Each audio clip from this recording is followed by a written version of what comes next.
नमो अर्हन्तानं नमो सिद्धानं नमो आयर्यानं नमो वज्रायानं नमो लोये सवसाहुनं मङ्गलं भगवान् वीरो मङ्गलं गौतमो गणी मङ्गलं कुन्दकुन्दाद्यो जैनधर्मोऽस्तु मङ्गलं सर्वमङ्गलमाङ्गल्यं सर्वकल्याणकारकं प्रधानां सर्वधर्माणां जैनं जयतु शासनं जैनं जयतु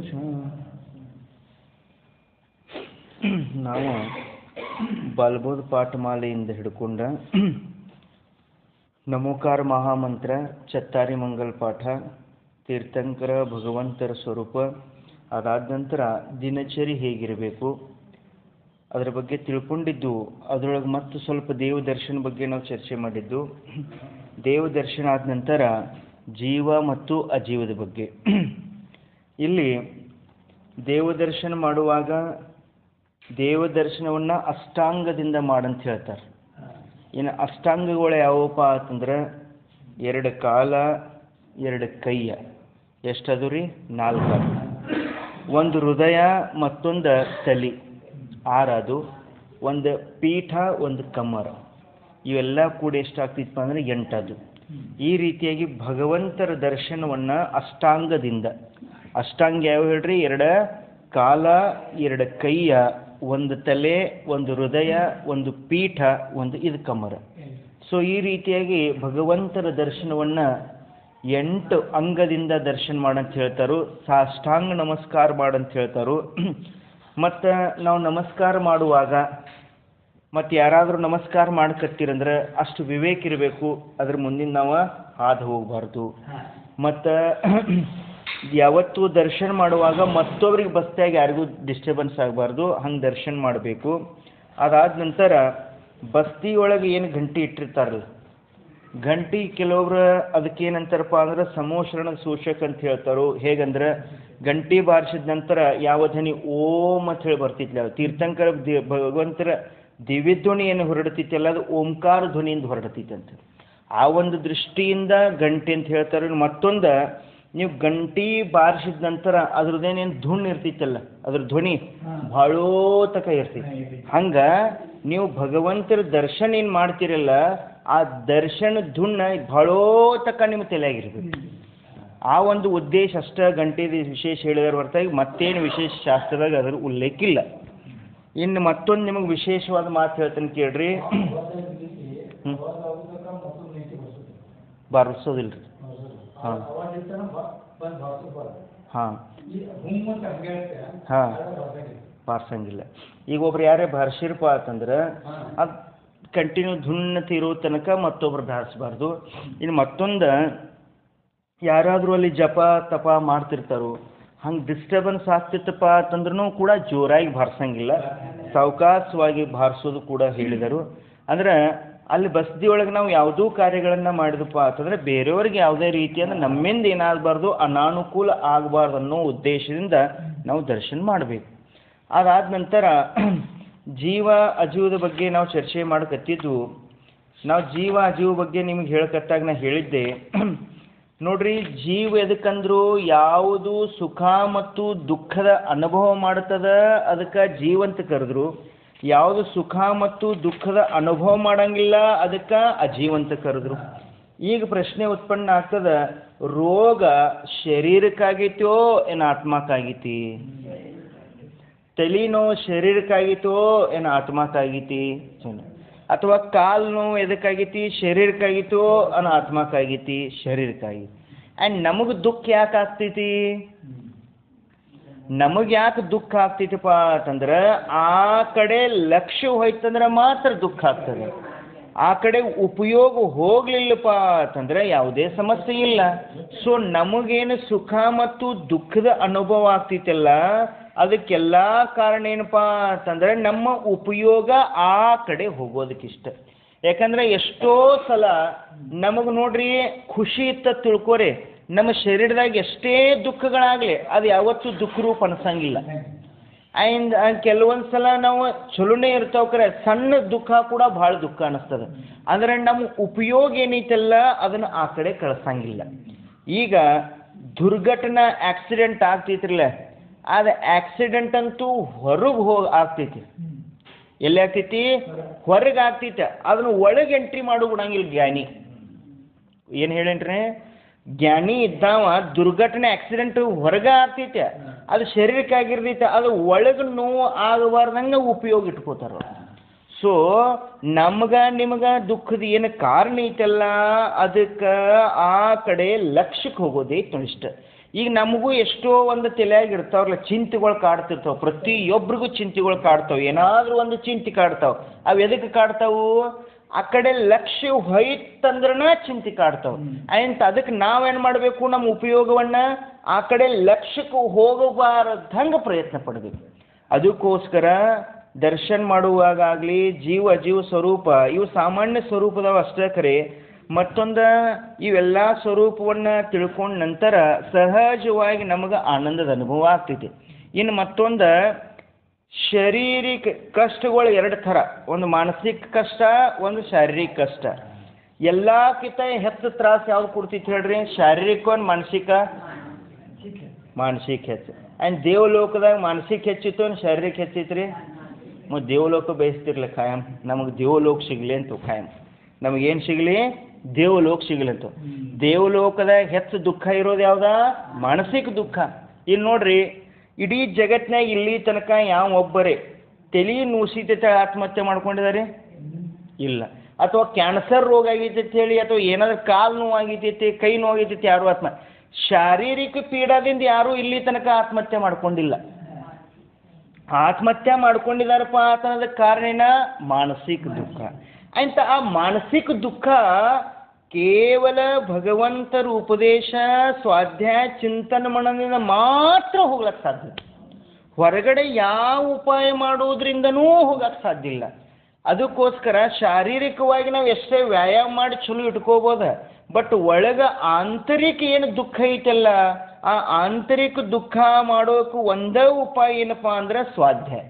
ನೀವು ಎಷ್ಟು ಸ್ವಾಧ್ಯಾಯ ಮಾಡ್ತೀರಲ್ಲ, ಅಲ್ಲಿ ಎಷ್ಟು ಉಪಯೋಗ ಅಲ್ಲಿ ಇರ್ತೈತಲ್ಲ, ಅಲ್ಲಿ ನಿಮ್ಗೆ ಆನಂದ ಇರ್ತದೆ.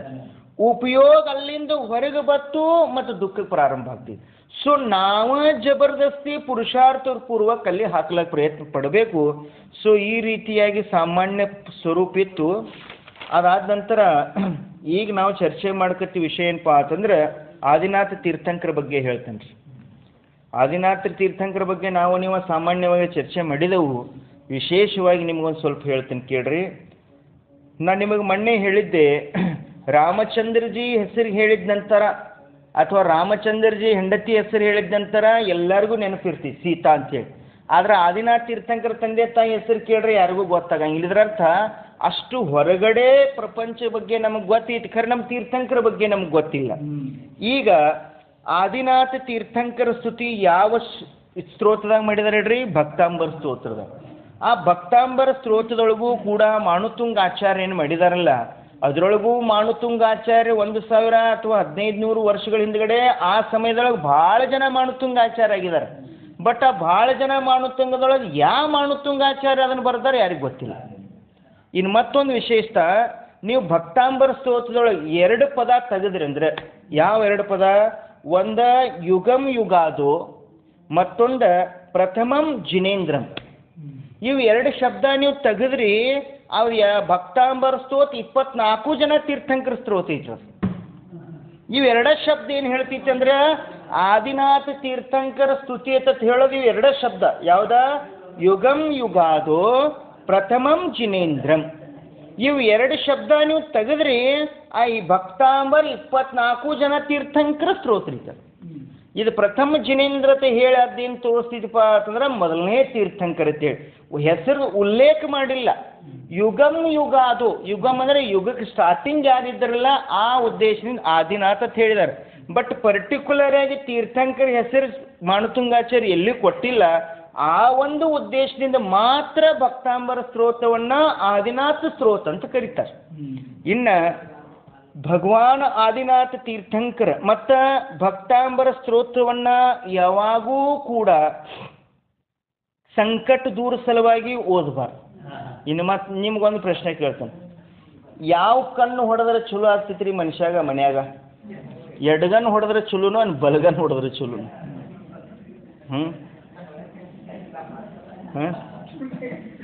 ಇಲ್ರಿ, ಭಾಳ ಮಂದಿ ಅದ ಎಲ್ಲೋ ಎಷ್ಟೋ ಒಂದು ಕಡೆ ನಮ್ಮ ತಲೆಯಾಗ ಹೆಂಗೆ ಇರ್ತೈತಿ, ಇವತ್ತು ಎಡಗನ್ ಹೊಡಿಕೈತಿ ಅಂದ್ರೆ ಚಲೋ ಅಂತಾರು, ಬಲಗನ್ ಹೊಡಿಕೈತಿ ಅಂತ ಚಲೋ ಅಂತಾರು. ಇಷ್ಟು ಸ್ವಾಧ್ಯಾಯ ಮಾಡ್ಕತ್ತ ಇಷ್ಟು ನಾವು ತಿಳ್ಕೋಕತ್ತು ಕೂಡ ಎಡಗನ್ ಹೊಡೆದ್ರೆ ಚಲೋ, ಬಲಗನ್ ಹೊಡೆದ್ರೆ ಚಲೋ, ಅಥವಾ ಮುಂಗ್ಲಿ ಮೋತಿ ನೋಡ್ರೆ ಚಲೋ ಆಗ್ತೈತ, ಅಥವಾ ಕೆಲವೊಬ್ರಂತೂ ನರಿಗಳ ಫೋಟೋ ಇಟ್ಟು ಪೂಜೆ ಮಾಡ್ತಾರೆ, ಅಥವಾ ಬೆಕ್ಕ ಅಡ್ಡ ಹಾದೈತಿ ಅಂತ, ಅಥವಾ ಖಾಲಿ ಕೊಡ ಬತ್ತಂತ ಹೇಳ್ತಾರೆ. ಅವೆಲ್ಲತ್ರೊಳಗೂ ಯಾವುದೇ ರೀತಿಯಾದ ಧರ್ಮದ ಉಲ್ಲೇಖ ಏನು ಸಂಬಂಧ ಇಲ್ಲ. ನಾವು ಕೂಡ ವರ್ತಮಾನದೊಳಗೆ ಹೆಂಗಿರ್ಬೇಕಪ್ಪ ಅಂತಂದ್ರೆ ಪುಣ್ಯ ಮತ್ತು ಪಾಪದ ಮ್ಯಾಗ ವಿಶ್ವಾಸ ಇಡ್ರಿ. ಯಾವತ್ತೂ ಕೂಡ ಅವ್ರ ಆಗ್ತೈತಿ, ಅವ್ರು ಹಿಂಗೆ ಮಾಡೋಣ ಆಯ್ತೈತಿ ಅನ್ನೋದು ಏನು ತಲೆಯಾಗ ಕಚರ ಐತ್ಲ ಅದನ್ನು ಪೈಲ ತೆಗೆದು ಒಗ್ಯೋದ. ಯಾಕಂದ್ರೆ ಹಾಗೆಲ್ಲ ಆಗ್ತಿತ್ತ ಜಗತ್ನಾಗ ಏನೋ ಆಗ್ತಿತ್ತ. ಅದಕ್ಕೋಸ್ಕರ ಸಂಕಟ ದೂರ ಸಲುವಾಗಿ ಯಾವುದೇ ಶಾರೀರಿಕ ಕಷ್ಟ ಸಲುವಾಗಿ ಆಗಲಿ ಅಥವಾ ಮಾನಸಿಕ ಅದರ ಸಲುವಾಗಿ ಯಾವುದೂ ಧರ್ಮದ ಕಾರ್ಯಗಳನ್ನು ಮಾಡಬಾರ್ದು.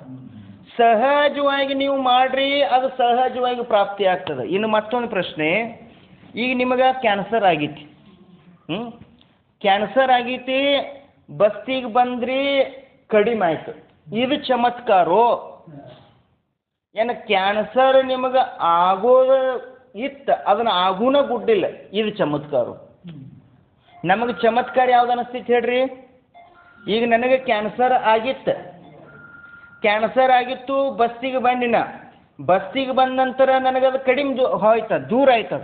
ಆ್ಯಂಡ್ ನನಗೆ ಯಾವುದು ವೈಭವ ಹೆಚ್ಚು ಬರ್ದೈತಿ, ನಾ ಬಸ್ತಿಗೆ ಬನ್ನಿ, ನನಗೆ ಕ್ಯಾನ್ಸರ್ ದೂರ ಆಯ್ತು. ಖರೆ ನೀವು ಹಿಂಗ್ಯಾಕೆ ತಿಳ್ಕೊಂಗಿಲ್ಲ?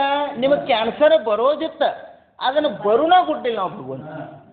ಈಗ ಜಸ್ಟ್ ಎಕ್ಸಾಂಪಲ್, ನಿಮ್ಗೊಂದು ಮೊದಲೊಂದು ಕತೆ ಹೇಳಿನ. ದಿಗಂಬರ ಮುನಿರಾಜರ ಧ್ಯಾನಸ್ಥ ಕೂತಿರ್ತಾರೆ. ಅಲ್ಲಿ ಒಂದು ಶೇರ, ಒಂದು ಸಿಮ್ ಏನು ಮಾಡ್ತಿತ್ತಪ್ಪ ಅಂತಂದ್ರೆ ದಿಗಂಬರ ಮುನಿರಾಜನ ತಿನ್ನಬೇಕಂತ ಹೋಗ್ತಿತ್ತು. ಅಲ್ಲೇ ಇರ್ತಕ್ಕಂಥ ಒಂದು ಜಂಗಲಿ ಸೂವರ್ ಅಂದ್ರೆ ಕಾಡು ಹಂದಿ ಅದನ್ನು ನೋಡ್ತಿತ್ತು. ಅದನ್ನು ನೋಡಿದ ನಂತರ ಇದು ಅವ್ರನ್ನ ತಿನ್ನಾಕ ಹೊಂಟಿತೆ ಅಂತ ಹೇಳಿ ಅದು ಇದ್ರ ಜೋಡಿ ಏನು ಮಾಡ್ತಿತ್ತು ಹೇಳ್ರಿ? ಜಗಳಾಡ್ತಿ. ಈಗ ನೋಡ್ರಿ, ದಿಗಂಬರ ಮುನಿರಾಜರಂತೂ ಧ್ಯಾನಸ್ಥ ಕೂತಿದ್ದಾರೆ, ಅವ್ರಿಗೆ ಹೊರಗಿಂದ ಏನಾಗಕ್ಕೈತೆ ಅನ್ನೋದು ಗೊತ್ತೂ ಇಲ್ಲ. ಆ್ಯಂಡ್ ನೀವು ಯಾಕೆ ಹಿಂಗೆ ವಿಚಾರ ಮಾಡಂಗಿಲ್ಲ? ಅಲ್ಲಿ ತೊಂದರೆ ಬರಕತ್ತಿತ್ತೋ ಅಥವಾ ಇಲ್ಲೋ? ಬರಕತ್ರೂ ಕೂಡ ಪುಣ್ಯದ ಪ್ರಭಾವ ಹಿಂಗಿತ್ತಲ್ಲ, ಅದನ್ನು ಬರೋ ಗುಡ್ಡಿಲ್ಲ. ಇದು ಜೈನ ಧರ್ಮ. ಬೇಡ್ರು ಅಲ್ಲಿ ಬೇಡುವುದು ಸಂಬಂಧನ ಬರಂಗಿಲ್ಲ. ನಮಗೇನು ತಿಳಿತಿತ್ತು ಹೇಳಿ? ನಾವು ಮತ್ತು ನೀವ ಅನ್ತೀರ ನಮ್ಮ ಭಗವಂತ ಸರ್ವಜ್ಞಿದಾರೋ ಅಥವಾ ಇಲ್ಲೋ? ಸರ್ವಜ್ಞಿದ್ದವ್ರ ವರ್ತಮಾನದ ಅಟ್ಟ ತಿಳ್ಕೊಂಡಿರ್ತಾರೋ, ಏನು ಭೂತದ ಅಟ್ಟ ತಿಳ್ಕೊಂಡಿರ್ತಾರೋ, ಏನು ಭವಿಷ್ಯದ ಕೂಡ ತಿಳ್ಕೊಂಡಿರ್ತಾರೋ ಅಥವಾ ಇಲ್ಲೋ? ಆಯ್ತು ಬಿಡ್ರಿ, ಈಗ ನನ್ನ ಮನಸ್ಸಿನಾಗ ಏನು ಭಾವನೆಗಳು ಅದು ಕೂಡ ಅವ್ರ ಜ್ಞಾನದಾಗ ಬರಕೈತಿ ಅಥವಾ ಇಲ್ಲೋ? ಬರಕೈತೆ ತಂದಾಗ ಅವ್ರ ಮುಂದೆ ಹೋಗಿ ಅಪ್ಲಿಕೇಶನ್ ಹಾಕೋದೇನು ಅವಶ್ಯಕತೆ ಐತಿ? ಜೈನ ಧರ್ಮ ಹೆಂಗಿತ್ತು ಹೇಳ್ರಿ? ನಿಮಗೆ ಯಾವುದಾದ್ರೂ ತೊಂದರೆ ಬರಕತ್ತಿತ್ತಂದ್ರೂ ಕೂಡ ಅದನ್ನು ತೊಂದರೆ ಬರೋನೂ ಕೊಡಂಗಿಲ್ಲ. ಈಗ ನಿಮಗೆ ಯಾವ್ದು ಚಮತ್ಕಾರ ಅನಿಸ್ತೈತಿ? ನಿಮಗೆ ಅದು ಕ್ಯಾನ್ಸರ್ ಬರಬೇಕು, ಬಂದ್ರೂಪ್ಲೆ ಅಂತ ನಾ ಬಸ್ಸಿಗೆ ಬರಬೇಕು, ಅದು ದೂರ ಆಯ್ತಂದ್ರೆ ಅದು ಚಮತ್ಕಾರ ಅನಿಸ್ತೈತೆ. ನಮಗೆ ಕ್ಯಾನ್ಸರ್ ಬರುವಂಗ ಮಾಡಿಲ್ಲ, ಅದು ಚಮತ್ಕಾರ ಅನಿಸಂಗಿಲ್ಲ. ನಮಗೆ ಮೈಮಾ ಯಾವ್ದು ಬರ್ತೈತ್ರಿ? ರೋಗ ಬರ್ಬೇಕು, ಪೈಲ ಅರ್ಧ ಬೆಡ್ ಮ್ಯಾಗ ನಾ ಮಲ್ಕೋಬೇಕು, ಡಾಕ್ಟ್ರ್ ಹೇಳ್ಬೇಕು ಏನ ನೀವೊಂದೇನು ಭಾಳ ದಿವ್ಸ ಉಳ್ದಿಲ್ಲ, ಇನ್ನೊಂದು 2-3 ದಿವ್ಸನಾಗ ಸಾಯ್ತಾ ತನ್ಬೇಕು. ಅವಾಗ ಏನಾದ್ರೂ ನಾ ಹಚ್ಕೋಬೇಕು ಬಸ್ ಸ್ಟ್ಯಾಂಡ್. ಆ್ಯಂಡ್ ನಾವು ಉಳಿದ್ನಿ, ಅವಾಗ ಚಮತ್ಕಾರ. ಖರೆ ಬಸ್ ಹೆಂಗಿತ್ತಪ್ಪ ಅಂತಂದ್ರೆ ಆ ಲೆವೆಲ್ ತನಕನ ಒಯ್ಯಂಗಿಲ್ಲ, ನಿನ್ನ ಆ ಕಷ್ಟ ತನಕನ ಒಯ್ಯಂಗಿಲ್ಲ, ಅಷ್ಟು ತಾಕತ್ತು ಇದ್ರೊಳಗೆ ಇರ್ತೈತಿ.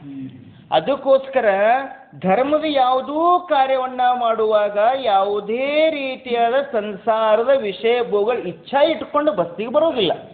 ಸಹಜವಾಗಿ ವೀತರಾಗಿ ಭಗವಂತರ ಥರ ನನಗೂ ಆಗೋದೈತಿ, ಸಂಸಾರ ನಾಶ ಮಾಡುವಂಥ ಪವಿತ್ರ ಭಾವನೆ ಇಟ್ಕೊಂಡು ನಾವೇನು ಮಾಡಬೇಕಪ್ಪ ಅಂತಂದ್ರೆ ಬಸ್ತಿಗೆ ಬರಬೇಕು. ಇಲ್ಲಿ ಭಗವಾನ್ ಆದಿನಾಥ ತೀರ್ಥಂಕರರ ಅಂದ್ರೆ ರಾಜಾ ಋಷಭ್ ದೇವರ ತಂದೆ ಹೆಸರೇನು ಹೇಳ್ರಿ? ನಾಭಿರಾಯ. ನಾಭಿರಾಯ ಯಾರು ಹೇಳ್ರಿ? 14 ಜನ ಕುಲಕರ್ ಇರ್ತಾರೆ. ಅದನ್ನ ಹಿಂದೂ ಧರ್ಮದೊಳಗೆ ಮನು ಅಂತ ಕರೀತಾರೆ ಅವರು. ಆ 14 ನಮ್ಮರ ಕುಲಕರ್ ಹೆಸರ ನಾಭಿರಾಯ. ನೀವು ಎಲ್ಲಾದರೂ ಸಮ್ಮೇಶ ಶಿಖರ್ಜಿಗೆ ಹೋಗಿರಿ ಅಂದ್ರೆ ಸಮ್ಮೇಶ ಶಿಖರ್ಜಿ ಕೆಳಗಿನ ಬಾಜು 14 ಕುಲಗರ್ ಚಿತ್ರ ಅವ್ರವ್ರ ಉಪಯೋಗಗಳು ಹೇಳಿದಾರೆ. ಒಂದ್ರೊಳಗೆ ಐತ್ರ ನಾವು ಹೋದಾಗಿನ ಕಟ್ಟಿರೋದು ಚಿತ್ರ ಸಹಿತ ಎಲ್ಲ ನಿರ್ಮಾಣ ಆಗಿತ್ತು. ನಾಭಿರಾಯ್ ಅಂದ್ರೆ ಆ ಟೈಮ್ದಾಗ ಎಲ್ಲ ಕಲ್ಪವೃಕ್ಷಗಳ ಇರ್ತಿದ್ದು, ಏನೂ ಅವಶ್ಯಕತೆ ಇರಲಿಲ್ಲ, ಭೋಗ ಭೂಮಿ ಅಂತ. ಈಗ ಹೇಳ್ರಿ, ಮೊದಲನೇ ಅಂದ್ರೆ 14ನೇ ನಂಬರ್ ಕುಲಕರ್ ಮಗ ಯಾರ? ರಾಜಾ ಋಷಭದೇವ್. ಈ ರಾಜಾ ಋಷಭದೇವ್ರ ಆಯು ಎಷ್ಟಿತ್ತು ಹೇಳ್ರಿ? 84 ಲಕ್ಷ ಪೂರ್ವ. ಈಗ 84 ಲಕ್ಷ ಪೂರ್ವ ಅಂದ್ರೆ ಆಯು ಅಂದ್ರೆ ಎಷ್ಟು ಹೇಳ್ತಾನೆ ಕೇಳ್ರಿ. ಒಂದು ಪೂರ್ವ ಅಂದ್ರೆ ಎಷ್ಟ? 70 ಲಾಖ. ಅವ್ರ ಆಯು ಎಷ್ಟಿತ್ತು ಹೇಳ್ರಿ? 84 ಲಕ್ಷ ಪೂರ್ವ ಐತ್ರಲ್ಲ, ಆಯು ಎಷ್ಟಿತ್ತು ಅದನ್ನ ಹೇಳ್ತಾನೆ ಕೇಳ್ರಿ. 70 ಲಕ್ಷ 56,000 ಕರೋಡ್ ವರ್ಷ ಅಂದ್ರೆ ಒಂದು ಪೂರ್ವ.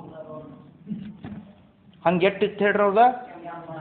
84 ಲಕ್ಷ ಪೂರ್ವ. ಈಗ ಒಂದು ಪೂರ್ವ ಅಂದ್ರೆ ಎಷ್ಟಾಯ್ತು ಹೇಳ್ರಿ? 70 ಲಕ್ಷ 56,000 ಕರೋಡ್ ವರ್ಷ ಅಂದ್ರೆ ಒಂದು ಪೂರ್ವ. ಹಂಗೆ 84 ಲಕ್ಷ ಪೂರ್ವ ಅವ್ರದ್ದು ಆಯು. ವಿಚಾರ ಮಾಡ್ರಿ, ಹೆಂಗೆ ಅನಿಸ್ತೈತಿ ನಮಗೆ? ವಿಶ್ವಾಸ ಆಗ್ತೈತಿ? ಆಗಂಗಿಲ್ಲ. ಆದರೂ ಕೂಡ ವಿಶ್ವಾಸ ಹೆಂಗಪ್ಪ ಅಂತಂದ್ರೆ ಇದು ಕಾಲ ಯಾವಾಗಿಂದ ಐತಿ ಹೇಳ್ರಿ? ಚತುರ್ಥ ಕಾಲದಿಂದ ಐತಿ. ಕಾಲಕ್ರಮೇಣ ಆಗಿತ್ತಪ್ಪ ಅಂತಂದ್ರೆ ಕಡಿಮೆ ಹಾಕೋತ ಬತ್ ನಿಮ್ಗೆ ಹೇಳ್ತಾನೆ ನಾ ಮುಂದೆ. ಅದು ಅವಸರ್ಪಣಿ ಕಾಲ ಇರೋದ್ರಿಂದ ಬುದ್ಧಿ ಬಿ ಕಡಿಮೆ ಹಾಕೋತ ಬರ್ತೈತಿ, ಆಯುಷ್ ಬಿ ಕಡಿಮೆ ಹಾಕೋತ ಬರ್ತೈತಿ, ತಾಕತ್ ಬಿ ಕಡಿಮೆ ಹಾಕೋತ ಬರ್ತೈತಿ, ಜ್ಞಾನ ಬಿ ಕಡಿಮೆ ಹಾಕೋತ ಬರ್ತೈತಿ. ಏನೂ ಐತಲ್ಲ ಎಲ್ಲ ಕಡಿಮೆ ಹಾಕೋತ ಬರ್ತೈತಿ. ಈಗ ಆದಿನಾಥ ತೀರ್ಥಂಕರ ಹೈಟ್ ಎಷ್ಟಿತ್ತಪ್ಪ ಅಂತಂದ್ರೆ 500 ಧನುಷ್. 500 ಧನುಷ್ ಅಂದ್ರೆ ಎಷ್ಟು ಹೇಳ್ರಿ? ಒಂದು ಧನುಷ್ ಅಂದ್ರೆ ಮಿನಿಮಮ್ 5 ಫೂಟ್ ಲೆಕ್ಕ. 5 ಫೂಟ್ ಲೆಕ್ಕ ಹಿಡಿದ್ರೆ ಅಂದ್ರೆ 500 ಧನುಷ್ ಅಂದ್ರೆ ಹೈಟ್ ಎಷ್ಟಾಯ್ತಪ್ಪ ಅಂತಂದ್ರೆ ಹೇಳ್ತಾರೋ 820 ಮೀಟರ್ ಅಂದ್ರೆ ಪೌಂಡ್ ಕಿಲೋಮೀಟರ್ ಅವ್ರದ್ದು ಹೈಟ್. 820 ಮೀಟರ್ ಹೈಟ ಆದಿನಾಥ ತೀರ್ಥಂಕರ ರಾಜಾ ಋಷಭ ದೇವ್ರದಿತ್ತು. ಇನ್ನು ಅಷ್ಟು ಧನುಷ ಯಾರ್ದಿತ್ತು ಹೇಳ್ರಿ? 500 ಧನುಷ ಇಲ್ರಿ, ಇವ್ರದ್ದು ಆದಿನಾಥ ಋಷಭ ದೇವ್ದಿತ್ತು. ಇನ್ನು ಋಷಭ ದೇವ್ದಿತ್ತು. ಎರಡನೇ ತೀರ್ಥಂಕರದ ಎಷ್ಟಿತ್ತು ರೀ? ಎರಡನೇ ನಂಬರ್ ಯಾರ? ಅಜಿತನಾಥ್ ತೀರ್ಥಂಕರ್. ಅಜಿತನಾಥ ತೀರ್ಥಂಕರದ ಎಷ್ಟಿತ್ತು? 450 ಇತ್ತು. ಹಿಂಗೆ ಮಾಡ್ಕೋತ ಬರೀ ಕಡಿಮೆ ಹಾಕೋತ ಬತ್ತು. ಹಂಗೆ ಆದಿನಾಥ ತೀರ್ಥಂಕರದ ಎಷ್ಟಿತ್ತು ಹೇಳ್ರಿ? 500 ಇತ್ತು. ಅಜಿತನಾಥ ತೀರ್ಥಂಕರದ ಎಷ್ಟಿತ್ತು ಹೇಳ್ರಿ? 450. ಹಂಗೆ ಮಹಾವೀರ ಭಗವಾನ್ರ ಎಷ್ಟು ಹೈಟ್ ಇತ್ತಪ್ಪ ಅಂತಂದ್ರೆ 2.25 ಧನುಷ್ ಅಂದ್ರೆ 7 ಹಾತ್ ಅಂತ ಹೇಳಿದಾರೆ, 7 ಕೈ. ಅಷ್ಟು ಯಾರ್ದಿತ್ತು ಹೇಳ್ರಿ? ಮಹಾವೀರ. ಅಂದ್ರೆ ಕಡಿಮೆ ಹಾಕೋತ ಬರ್ತೈತಿ, ಆಯುನು ಕಡಿಮೆ ಆಗ್ತೈತಿ, ತಾಕತ್ನು ಕಡಿಮೆ ಆಗ್ತೈತಿ, ಎಲ್ಲ ಕಡಿಮೆ ಹಾಕೋತ ಬರ್ತೈತಿ. ಹಂಗ 84 ಲಾಖ ಪೂರ್ವಾಯು ಯಾರ್ದ? ಆದಿನಾಥ್. ಇನ್ನು ಕೇಳ್ರಿ, ಆದಿನಾಥರ 84 ಲಾಖ ಪೂರ್ವ ಆದ ನಂತರ ಇಡೀ ಜಗತ್ತಿಗೆ ಇವರ ಮೊದಲು ಉಪದೇಶ ಕೊಟ್ಟವ್ರ. ಅಸಿ ಮಸಿ ಕೃಷಿ ವಿದ್ಯಾ ಶಿಲ್ಪ ಮತ್ತು ವಾಣಿಜ್ಯ. ಅಸಿ ಅಂದ್ರೆ ತಲವಾರ, ಮಸಿ ಅಂದ್ರೆ ಪೆಣ್ಣ ಬರಿತವ್ರಲ್ಲ ಅದಾದ ನಂತರ ಕೃಷಿ ಅಂದ್ರೆ ಶೇತಿಗೆ, ವಿದ್ಯಾ ಅಂದ್ರೆ ಸಾಲಿ ವಿದ್ಯಾ ಜ್ಞಾನದ, ಶಿಲ್ಪ ಕಲಾದ, ಮತ್ತು ವಾಣಿಜ್ಯ ಅಂದ್ರೆ ವ್ಯಾಪಾರ. ಇಡೀ ಜಗತ್ತಿಗೆ ಮೊದಲ ಈ 6 ವಿದ್ಯಾಗಳನ್ನು ಕಲಿಸಿಕೊಟ್ಟಾರ, 6 ಕಲಾವನ್ನ ಕಲಿಸಿಕೊಟ್ಟಾರ ರಾಜಾ ಋಷಭದೇವ್. ಮುಸಲ್ಮಾನರ ಅವ್ರ ಆದಮ್ ಬಾಬಾ ಅಂತ ಕರೀತಾರೆ, ಅವರಲ್ಲಿ ಕೂಡ ಆದಮ್ ಬಾಬಾ ಅಂತ ಹೇಳಿ. ಹಿಂದೂ ಧರ್ಮದಲ್ಲಿ ಆದಿ ಬ್ರಹ್ಮ ಅಂತ ಕರೀತಾರೆ, ನಮ್ಮಲ್ಲಿ ಆದಿ ನಾಥ್ ಅಂತ ಕರೀತಾರೆ. ಹಿಂಗೆ ಇದು ಪರಂಪರಾ ಬಂದಿದ್ದದ. ಇನ್ನು ಅದಾದ ನಂತರ ಮೊದಲೆಲ್ಲ ಏನಿದ್ದು ಅಂದ್ರೆ ಕಲ್ಪವೃಕ್ಷಗಳು ಇರ್ತಿದ್ದು. ಇಚ್ಛಾನುಸಾರ ನಿಮ್ಗೆ ಏನಿತ್ತು ಅದೆಲ್ಲ ಸಿಗ್ತಿತ್ತು. ಇವರ ಪ್ರಪ್ರಥಮವಾಗಿ ದಿಗಂಬರ ಮುನಿ ಆಧಾರ್ ಫ್ಯೂಚರ್ದಾಗ. ಇನ್ನು ಇವ್ರಿಗೆ ಎಷ್ಟೇ ವಯಸ್ಸು ಇದ್ದಾಗ ಇವ್ರು ರಾಜ ಆದ್ರಂದ್ರೆ ರೀ, ಯಾವಾಗ ಇವ್ರಿಗೆ 20 ಲಕ್ಷ ಪೂರ್ವ ಏಜ್ ಆಯ್ತಲ್ಲ ಅವಾಗ ರಾಜ ಆದ್ರು. ಎಷ್ಟು ಹೇಳ್ರಿ? 84 ಲಾಖ ಇತ್ರಲ್ಲ, 84 ಲಕ್ಷ ಪೂರ್ವದೊಳಗೆ ಯಾವಾಗ ಇವ್ರಿಗೆ 20 ಲಾಖ ಪೂರ್ವ ಮುಗಿದು ಅವಾಗ ರಾಜ ಸಿಂಹಾಸನದ ಮ್ಯಾಗ ಕೂತ್ರು. ಇನ್ನು ರಾಜ ಸಿಂಹಾಸನ ಮ್ಯಾಗ ಕೂತ ನಂತರ ಎಷ್ಟು ವರ್ಷ ತನಕ ಸಿಂಹಾಸನ ಆಳಿರಪ್ಪ ಅಂತಂದ್ರೆ 63 ಲಕ್ಷ ಪೂರ್ವ. ಎಷ್ಟ? 63 ಲಕ್ಷ ಅಂದ್ರೆ ಎಷ್ಟಾಯ್ತು? 20 ಪ್ಲಸ್ 63. ಅವ್ರು ಆಯು ಎಷ್ಟೈತಿ ಹೇಳ್ರಿ? 84. ಅಂದ್ರೆ 84ನ್ಯಾಗ 83 ಹೋಯ್ತು. ಒಂದು ಪೂರ್ವ ಉಳಿತು. ಒಂದು ಪೂರ್ವ ಉಳಿತು, ಅವಾಗ ಇಂದ್ರಿಗೆ ವಿಕಲ್ಪ ಬಂತು. ಅದಕ್ಕಿಂತ ಪೂರ್ವದಲ್ಲಿ ಇವ್ರಿಗೆ ನಂದ ಮತ್ತು ಸುನಂದ 2 ಜನ ಹೆಂಡತಿಯರು. ನಂದಾದಿಂದಂತೂ ಭರತ ಚಕ್ರವರ್ತಿ 100 ಜನ ಪ್ಲಸ್ ಬ್ರಾಹ್ಮಿ ಅನ್ನೋ ಮಗಳ. ಸುನಂದಾ ದೇವಿಯಿಂದ ಬಾಹುಬಲಿ ಮತ್ತು ಸುಂದರಿ. ಯಾವ ದೇವನಾಗರಿ ಲಿಪಿ ಐತಲ್ಲ ಅದು ಬ್ರಾಹ್ಮಿ ಲಿಪಿ ಇಲ್ಲಿಂದ ಅವರಿಂದ ಪ್ರಾರಂಭವಾದ. ಅಂಥ ನಗರಿಯನ್ನು ಇದನ್ನು ಮಾಡಿಕೊಟ್ಟವ್ರ. ಯಾವಾಗ ಇವ್ರಿಗೆ 83 ಆಯುಷ್ಯ ಆಗ್ತಿತ್ತಲ್ಲ ಲಾಖ ಪೂರ್ವ, ಅವಾಗ ಅವ್ರು ಇಂದ್ರಿಗೆ ಉಪಯೋಗದಾಗ ಏನು ಬರ್ತಿತ್ತು ಅಂದ್ರೆ ಇವ್ರ ಭವಿಷ್ಯದ ಏನಾಗವ್ರು ಇದಾರು? ತೀರ್ಥಂಕರ. ತೀರ್ಥಂಕರ ಆಗವ್ರು ಇದ್ರೆ ಮತ್ತು ಹಿಂಗೆ ಮಾಡ್ಕೋತ ಆದರೆ ಹೆಂಗ ಅಂತ ಹೇಳಿ ಮಾಡಿ ಅವ ಏನು ಮಾಡ್ತಾನಪ್ಪ ಅಂತಂದ್ರೆ ಇವ್ರದ ಬರ್ತ್ಡೇ ಇರ್ತಿತ್ತು. ಯಾರ್ದು ಹೇಳ್ರಿ? ಆದಿನಾಥ್ ಭಗವಂತರು ಬರ್ತ್ಡೇ. ಅರ್ಥಾತ್ ಬರ್ತ್ಡೇ ಅಂದ್ರೆ ವ್ಯರ್ಥಡೇ ಅಂತ ಹೇಳ್ತಾರೆ. ಈಗ ನೋಡ್ರಿ, ಬುದ್ಧಿವಾನ್ರೆ ಹೇಳೋರು, ಈಗ ನಾವು ಬರ್ತ್ಡೇ ಮಾಡ್ತವ್ರಲ್ಲ, ಬರ್ತ್ಡೇದಾಗ ನೀವೇನು ಮಾಡ್ತೀರಿ? ಮನ್ಯಾನಾಗ ಹಿರಿಯರೆಲ್ಲ ಇದ್ದವ್ರು ಏನು ಮಾಡ್ತಾರೆ? ದೀಪ ಹಚ್ತಾರೆ. ಅಯ್ಯ ಮನ್ಯಾಗ ನೀವು ಏನು ಮಾಡ್ತೇವ್ರಿ ಹುಡುಗರ? ಅವತ್ನ ಆರಿಸ್ತಾವ. ಅಂದ್ರೆ ನಂದ ದೀಪವನ್ನ ಬೆಳಗ್ರೆ ಅಂತೇಳಿ ಹಿರಿಯರ ಹಚ್ಚಿ ಕೊಡ್ತಾರು. ಇವು ಉಪ್ಪತ್ತು ಏನು ಮಾಡ್ತಾರೋ? ಆರಿಸಿ ಬಿಡ್ತಾರೆ. ಅಂದ್ರೆ ಇನ್ನು ದೀಪ ಸುದ್ದ ಆರಿಸೋದೇನು ಚಲೋ ಐತ್ರಲ್ಲ, ಅದು ಅಂಧಕಾರದ ಲಕ್ಷಣ ಐತಿ. ಬರ್ತ್ಡೇ ಅರ್ಥಾತ್ ವ್ಯರ್ಥಡೇ ಅಂತ ಹೇಳ್ತಾರೆ. ನಾವಂತೂ ಮಾಡಿಲ್ಲ. ಈಗ ಹುಟ್ಟಿದ್ದು ಏನದಾರಲ್ಲ ಅವ್ರು ಮಾಡ್ತಾರೆ, ಇವ್ರು ಮಾಡ್ತಾರೆ, ಅವ್ರ ಸಂಬಂಧ ಮಾಡ್ಕೋತ ಹೊಂಟಿದ್ದು ಹೊರತಾಗಿ ಅದ್ರೊಳಗೆ ಯಾರು ಪೈಲ ಹಿಡಿದಂಗೆ ಯಾವುದೂ ಸಿಸ್ಟಮ್ ಇಲ್ಲ. ಇನ್ನು ಬರ್ತ್ಡೇ ಇತ್ತು ಯಾರ್ದ? ಆದಿನಾಥರ, ರಾಜಾ ಋಷಭ್ದ. ಅವಾಗ ನೀಲಾಂಜನಾ ದೇವಿ ನೃತ್ಯವನ್ನು ಏರ್ಪಡಿಸ್ರು. ದೇವತಾಗಳು ಎಲ್ಲ ಸಭಾ ಇತ್ತು. ನೀಲಾಂಜನಾ ದೇವಿ ಅಂತೂ ನಿಮಗೆ ಗೊತ್ತೈತಿ, ನೃತ್ಯ ಮಾಡ್ತಾ ಮಾಡ್ತಾ ಮೃತ್ಯು ಆಯ್ತು. ದೇವತಾಗಳದ್ದು ನೋಡ್ರಿ, ನಾವೆಲ್ಲರ ತೀರ್ಕೊಂಡು ಅಂದ್ರೆ ನಮ್ಮ ಶರೀರ ಹಿಂಗೆ ಬೀಳ್ತಿತ್ತು ಸತ್ತದು. ಖರೆ ದೇವತಾಗಳು ಹಂಗೆ ಸಿಸ್ಟಮ್ ಇಲ್ಲ. ಕಪೂರ್ ಇರ್ತಿತ್ತಲ್ಲ, ಕಪೂರ್ ಆರಿದಂಗೆ ಆರಿ ಹೋಗ್ತಿತ್ತು ಶರೀರ ಸಹಿತ. ತಿಳ್ಕೊರಿ, ಕಪೂರ್ ಆರಿದಂಗೆ ಆರಿ ಹೋಗ್ತಿತ್ತು. ನಮ್ಮ ಹಂಗಿಲ್ಲಿ ಬೀಳಂಗಿಲ್ಲ ಉದ್ದ. ಇಲ್ಲಿ ಪ್ರಶ್ನೆ ಉತ್ಪನ್ನ ಆಗ್ತದ, ನೀಲಾಂಜನಾ ದೇವಿ ನೃತ್ಯ ನೋಡಿ ಅವ್ರಿಗೆ ವೈರಾಗ್ಯ ಬತ್ತೋ, ಏನು ಅವರು ಮೃತ್ಯು ನೋಡಿ ವೈರಾಗ್ಯ ಬತ್ತೋ, ಅಥವಾ ಹೆಂಗೆ ವೈರಾಗ್ಯ ಬತ್ತರು ಅವ್ರಿಗೆ? ಕಾರಣ ಏನ? ಅವರಿಗೆ ಮೃತ್ಯು ನೋಡಿ ವೈರಾಗ್ಯ ಬರಲಿಲ್ಲ, ನೃತ್ಯ ನೋಡಿ ವೈರಾಗ್ಯ ಬರಲಿಲ್ಲ. ವೈರಾಗ್ಯ ಯಾಕೆ ಬತ್ತು? ಈ ಜಗತ್ತು ಎಷ್ಟು ಸ್ವಾರ್ಥ ಐತಿ ಅದ್ರ ಬಗ್ಗೆ ವೈರಾಗ್ಯ ಬಂತು. ಯಾಕೆ ಪ್ರಶ್ನೆ? ಇಲ್ಲಿಕ್ಕಿಂತ ಮೊದಲು 84 ಲಾಖ ಪೂರ್ವದೊಳಗೆ 84 ಲಾಖ ಪೂರ್ವದ ಆಯು ಐತಿ. ಅದರೊಳಗೆ 83 ಲಕ್ಷ ಪೂರ್ವದಾಗ ಎಷ್ಟು ಸಾವು ನೋಡ್ರಿಕ್ಕಿಲ್ಲೋ? ಸಾವು ನೋಡಿದಾರೋ ಎಲ್ಲೋ? ಎಷ್ಟು ಮಂದಿ ತೀರ್ಕೊಂಡಿದಾರು? ಎಷ್ಟು ಮಂದಿ ಹುಟ್ಟಿದಾರು? ಮೃತ್ಯು ನೋಡಿ ವೈರಾಗಿ ಬರಲಿಲ್ಲ. ಯಾವುದೇ ಮನುಷ್ಯ ಅವ್ರು ತೀರ್ಕೊಂಡಾಗ ಮುಂದೆ 2 ನಿಮಿಷರೇ ಮೌನ ಆಚರಣೆ ಮಾಡ್ತಾರೆ. ಇವ್ರಿಗೆ ಮೌನದು ಖಬರ್ ಇಲ್ಲ ಇವರಿಗೆ. ಅವಳು ತೀರ್ಕೊಂಡ್ಲ ಅಷ್ಟರೊಳಗೆ ಮತ್ತೊಂದು ದೇವಿನ ತಂದಿಟ್ರಲ್ಲ. ಅದು ಯಾರಿಗೂ ಕೂಡ ದುಃಖದಂತೂ ಏನು ವಾತಾವರಣನೇ ಇಲ್ಲಲ್ಲ, ಯಾರಿಗೂ ತ್ರಾಸೂ ಇಲ್ಲ, ಯಾರಿಗೂ ನೋವು ಇಲ್ಲ. ಅದಕ್ಕೆ ಅಲ್ಲಿ ಮೃತ್ಯು ಆಯ್ತ. ಮೃತ್ಯು ಆದರೂ ಕೂಡ ಒಬ್ಬರಿಗೇ ಕರುಣಾಭಾವ, ಯಾರಿಗೂ ಗೊತ್ತಾಗಿಲ್ಲ, ಸೂಕ್ಷ್ಮ ದೃಷ್ಟಿಯಿಂದಂತೂ ಗೊತ್ತಾಗಿಲ್ಲ. ಅವಾಗ ಅವ್ರು ವಿಚಾರ ಮಾಡ್ತಾರೆ ಏನಪ್ಪಾ ಅಂತಂದ್ರೆ, ಈ ಜಗತ್ತು ಎಷ್ಟು ಸ್ವಾರ್ಥ ಐತಿ, ಮತ್ತು ಇಂಥ ಸ್ವಾರ್ಥದೊಳಗೆ ನಾವಿರ್ಬೇಕಂತ ಹೇಳಿ ಬರ್ತ್ಡೇ ದಿವಸನ ದೀಕ್ಷಾ ತೊಗೊಂಡು ಹೋಗಿಬಿಡ್ತಾರೆ. ಹುಟ್ಟು ಹಬ್ಬದ ದಿವಸ ಯಾರು ದೀಕ್ಷಾ ತೊಗೋತಾರನ್ರಿ ವಿಶೇಷ. ನಮಗಿನ್ನ ತಕ್ಕ ಗೊತ್ತಿಲ್ಲ ಅವ್ರು ಯಾವ ದಿವಸ ದೀಕ್ಷಾ ತೊಗೊಂಡಾರ ಅಂತ ಹೇಳಿ. ಆ ದಿವಸ ಅವ್ರ ಬರ್ತ್ಡೇ ಇರ್ತೈತ್ರಿ. ಅದೇ ದಿನ ಅರ್ಥ ಸಾವುದು ಕಿಮ್ಮತ್ತಿಲ್ಲ. ಇನ್ನು ಮತ್ತೊಂದು, ಈಗ ನೋಡ್ರಿ, ಪ್ರತಿಯೊಬ್ಬರ ಮನೆಗೆ ಯಾರೇ ತಿರ್ಕೊಳ್ತಾರೆ ತಿಳ್ಕೊರಿ. ದುಃಖ ಹೆಚ್ಚ ಮತ್ತು ಕಡಿಮೆ ಹೆಂಗಿರ್ತೈತಿ ಹೇಳ್ರಿ? ನೋಡ್ರಿ, ತೀರ್ಕೊಂಡದಕ್ಕೆ ಸುಖ ದುಃಖದ ಸಂಬಂಧ ಇಲ್ಲ. ನೋಡ್ರಿ, ತೀರ್ಕೊಂಡ್ರೆ ಎಲ್ಲರಿಗೂ ಒಂದೇ ಥರ ದುಃಖ ಆಗ್ಬೇಕಲ್ಲ. ಖರೆ ಸುಖ ದುಃಖ ಹೆಂಗೆ ಸಂಬಂಧ ಐತೆ ಹೇಳ್ರಿ? ಆ ಜೀವದ ಪ್ರತಿ ನಿಂದ ಎಷ್ಟು ಅಟ್ಯಾಚ್ಮೆಂಟ್ ಇಕ್ಕೆ ಆ ಪ್ರಕಾರ ಸುಖ ದುಃಖ ಐತಿ.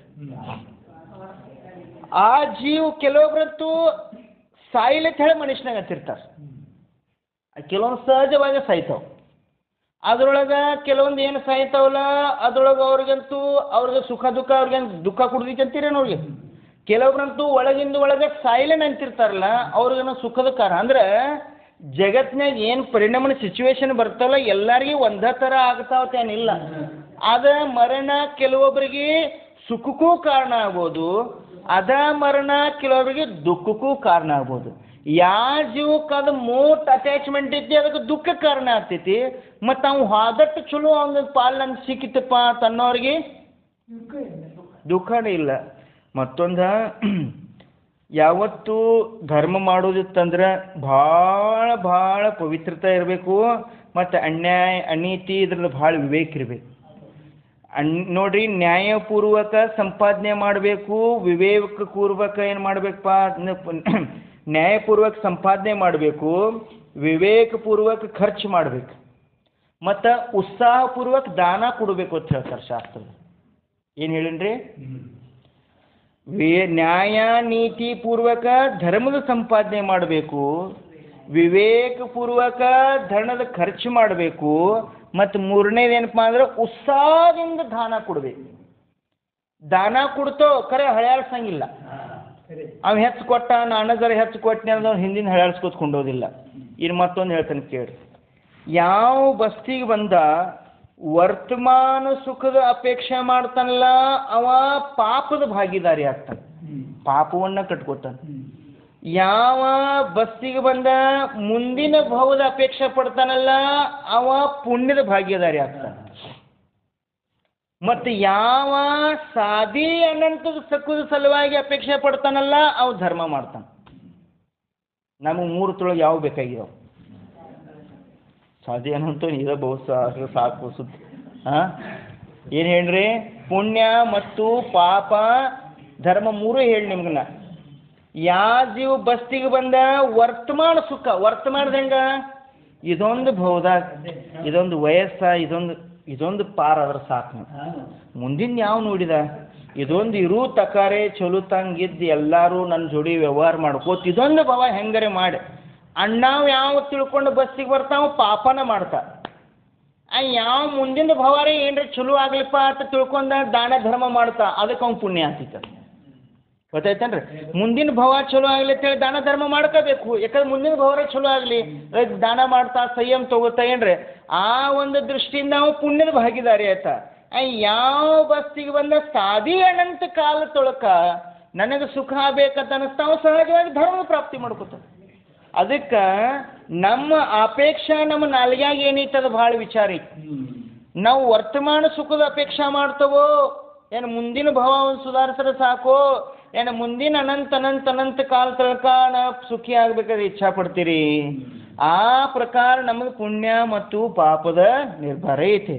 ಅದಕ್ಕೋಸ್ಕರ ಬಸ್ತಿಗೆ ಬಂದ ನಂತರ ಆದರೂ ಕೂಡ ನಾವು ಹೆಂಗಿರ್ಬೇಕಪ್ಪ ಅಂತಂದ್ರೆ ಯಾವುದೂ ಅಪೇಕ್ಷೆ ಇಲ್ಲದನ ಮತ್ತು ಬೇಡಲಿಲ್ಲ ಅಂದ್ರೂ ನಮಗೇನು ಬೇಕಾದ ಸಿಕ್ಕೇ ಸಿಗ್ತೈತಿ.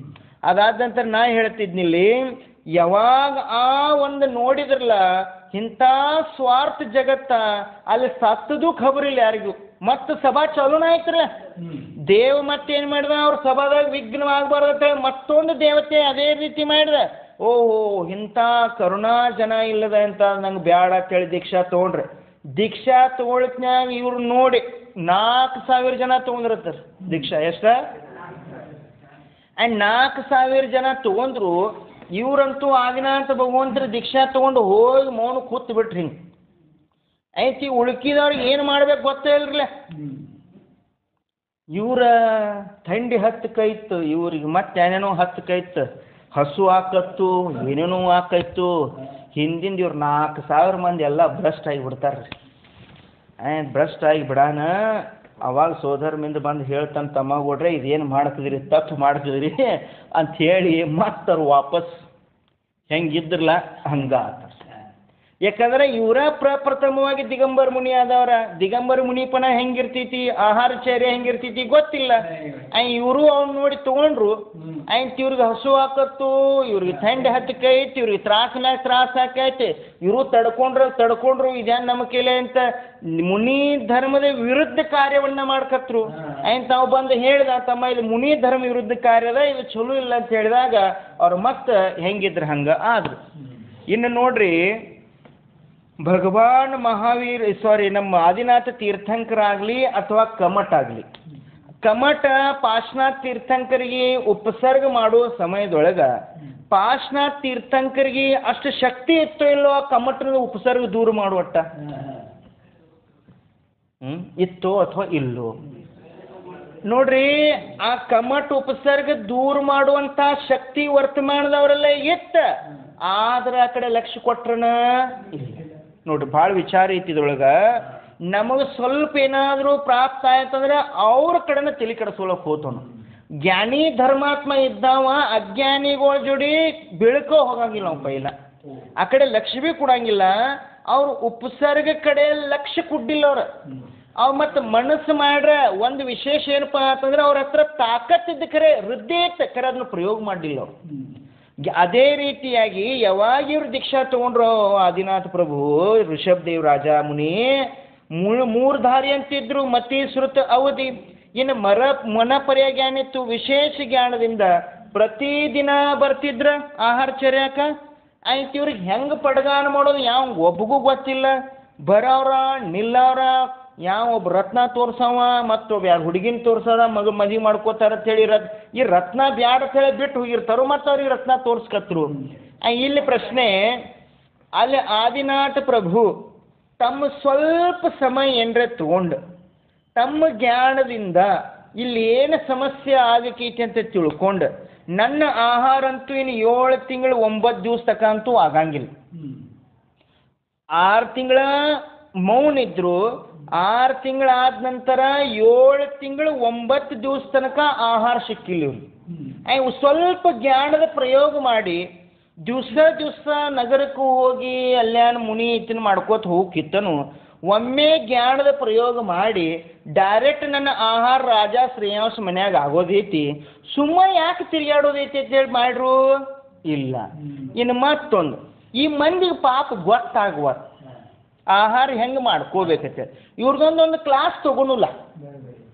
ಕ್ಲಾಸ್ ತಗೊಂಡು ಏನು ಮಾಡೋನು ಹೇಳೋನಲ್ಲ ಇವ್ರಿಗೆಲ್ಲ ಆಹಾರ ಹೆಂಗೆ ಮಾಡೋದೈತೆ ಕ್ಲಾಸ್ ತಗೊಳೋನು ಬೇಡ,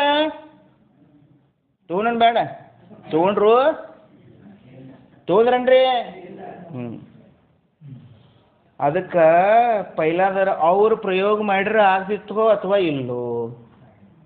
4 ಜ್ಞಾನ ಇದ್ದು ಇದರ ಸತ್ಯತೆ, ಮತಿ ಜ್ಞಾನ, ಶ್ರುತಿ ಜ್ಞಾನ, ಅವಧಿ ಜ್ಞಾನ, ಮನಪರ್ಯಾರು ಮನುಷ್ಯನಾಗ ಏನು ನಡೀತಾರೆ ತಿಳ್ಕೋ. ಸ್ವಲ್ಪ ತಮ್ಮ ಉಪಯೋಗ 1 ಸೆಕೆಂಡ್ ಸಲುವಾಗಿ ಆ ಕಡೆ ಕಳಿಸಿರಂದ್ರೆ ಇದು ಏನು ಚಿತ್ರನೀತಿ ಇದೆಲ್ಲ ಅವ್ರಿಗೆ ಗೊತ್ತಾಗ್ತಿತ್ತು ಅಥವಾ ಇಲ್ಲೋ?